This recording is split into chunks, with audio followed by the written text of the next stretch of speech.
కూటమి ప్రభుత్వం వచ్చి 7 నెలలు అయింది. ఇంకా అది ఇచ్చేయలేదు, ఆ స్కీమ్ రాలేదు, ఈ వెల్ఫేర్ స్కీమ్ రాలేదని నోటుకొచ్చినట్లు వాగే వైసీపీ గూండాలకి, కుక్కలకి, వైసీపీ సన్నాసులకి ఒక విషయం చెప్పు. వృద్ధులు, వితంతువుల పెన్షన్ ఒకేసారి 1000 పెంచి 4000 1వ తేదీనే వాళ్ళ ఇళ్ల దగ్గర ఇస్తున్నాం. దివ్యాంగులకి రెట్టింపు పెన్షన్ అందిస్తున్నాం. ప్రతి నెల 64 లక్షల మంది పెన్షన్దారులకు పెన్షన్ ఇవ్వడానికి దాదాపు 20,537 కోట్లు కూటమి ప్రభుత్వం ఖర్చు చేస్తుంది. ఏడాదికి 33,000 కోట్లు. 5 ఏళ్లలో 1.60 lakh crores పెన్షన్స్ కోసం ఖర్చు చేస్తుంది. ఇది దేశంలోనే ఒక పెద్ద రికార్డు.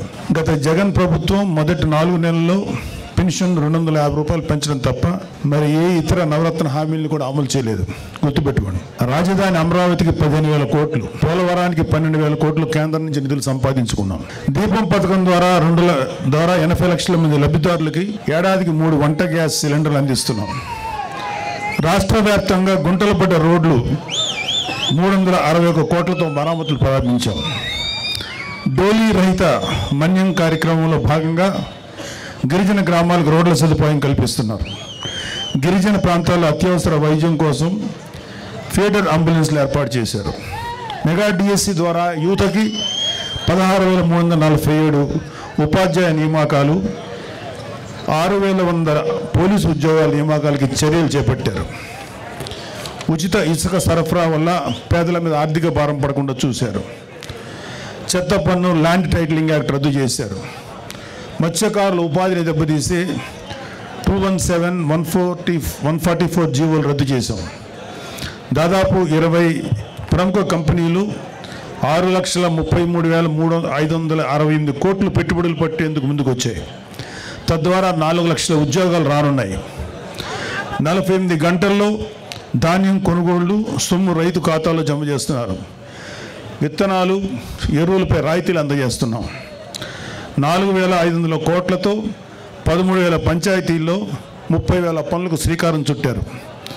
ఉపాధి హామీ పథకం ద్వారా 7,315.74 కోట్లు కేంద్రం నుంచి విడుదలయ్యేలా చేశారు.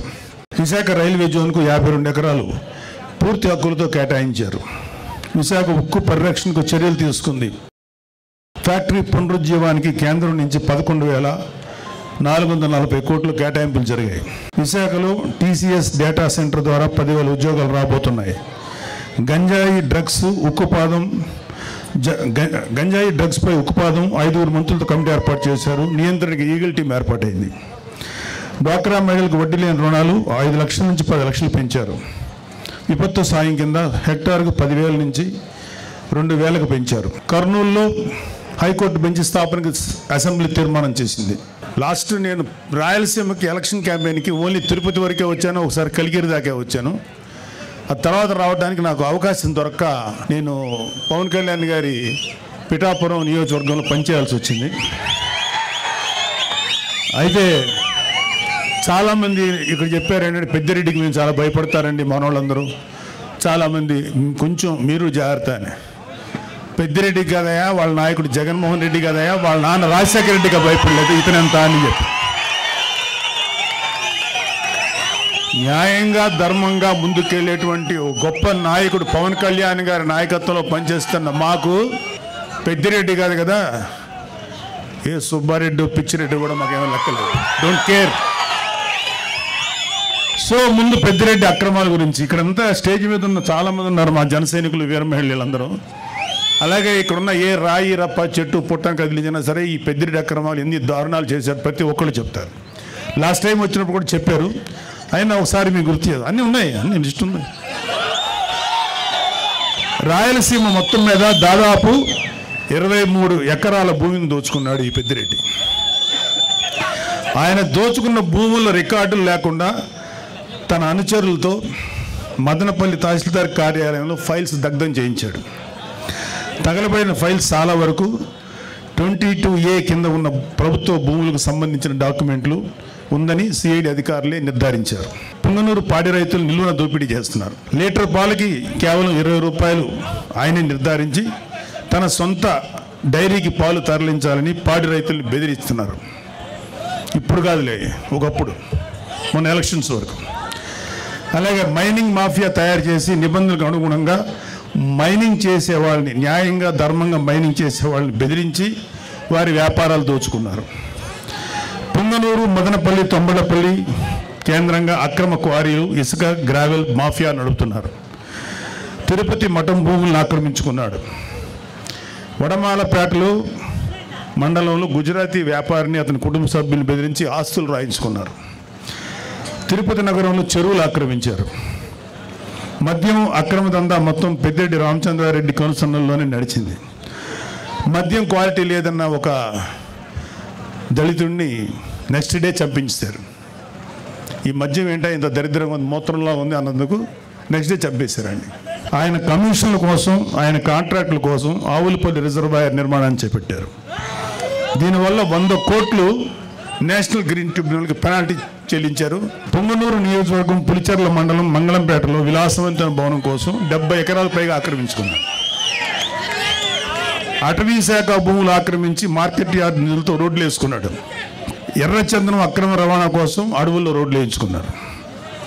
అటవీ శాఖ మంత్రి పదవి అడ్డం పెట్టుకుని రాష్ట్ర వ్యాప్తంగా మైనింగ్ ద్వారా ఇసుక, మట్టి, కంకర, గ్రానైట్ తదితర ప్రకృతి సంపదలు దోచుకున్న అడవి దొంగ నువ్వు పెద్దిరెడ్డి రామచంద్రారెడ్డి. 2 లక్షల కోట్ల అక్రమాస్తులు కూడబెట్టాడు.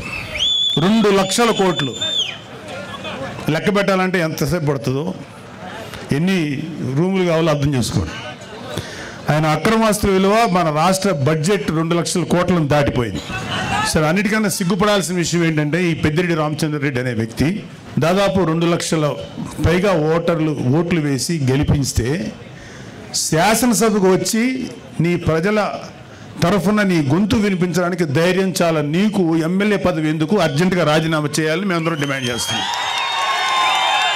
నీకే కాదు, మీ వైసీపీలో 11 మంది ఎమ్మెల్యేలు ఇంక్లూడింగ్ మీ నాయకుడు జగన్ రెడ్డి కూడా గెలిచి ఎందుకు మీరు శాసనసభకు రాలేకపోతున్నారు? ఎందుకు మీ వాయిస్ వినిపించలేకపోతున్నారు? భయం. అంటే మీరు అధికారంలో 150 సీట్లు వచ్చినప్పుడు నోటుకు వచ్చినట్టు బిహేవ్ చేశారు, ప్రజల జీవితాలతో ఆడుకున్నారు. ఇక్కడ ఎవరిని, ఇక్కడ అతని బాధితులు ఇక్కడ ఇంకా ఉన్నారు. టైం లేక వాళ్ళతో మాట్లాడే అవకాశం మాకు లేదు, మాట్లాడించే అవకాశం రాలా. మీకు సిగ్గు, అభిమానం, ధైర్యం ఉంటే వచ్చి మీ గొంతు శాసనసభలో వినిపించండి. యూట్యూబర్లతోటి యూట్యూబ్లోను తర్వాత న్యూస్ ఛానల్స్లో మాట్లాడటం కాదు. ఇంక్లూడింగ్ జగన్ రెడ్డికి చెప్తున్నాం, వచ్చి నీ వాయిస్ శాసనసభలో వినిపించు.